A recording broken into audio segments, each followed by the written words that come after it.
ayrılığın gilli vakti hoşlaşöyle acımalın gidecek yolun bulsun yakti hoşlaşöyle acımalın ayrılığın gilli vakti hoşlaşöyle acımalın ne kısmet düştü boynuma utturdum bile boynunu Feridip kalım soyuma Veli açtık acımalım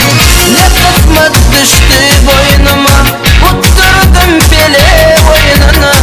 Feridip kalım soyuma Veli açtık acımalım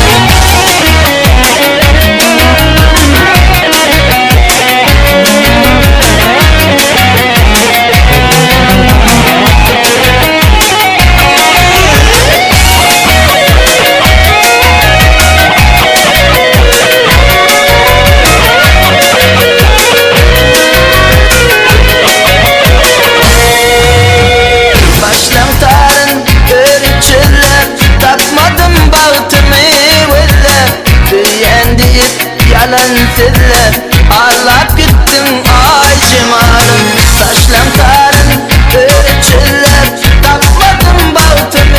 villa büyüyen değil yalan sizle ağladın sen acımalım ne kısmet düştü boynuma utturdum bile boynunu Feridip kalım soyuma Veli açtık acımalım ne kısmet düştü boynuma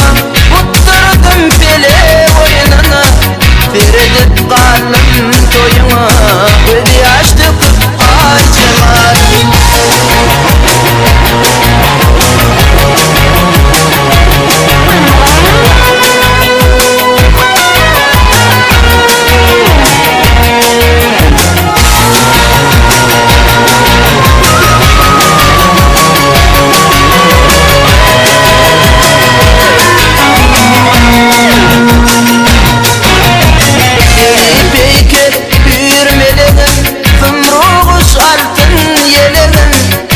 yürekten pek dilerim baktım olsun acımalım geri peker hürmelerim sımruğuş altın yelerim sen yürekten pek dilerim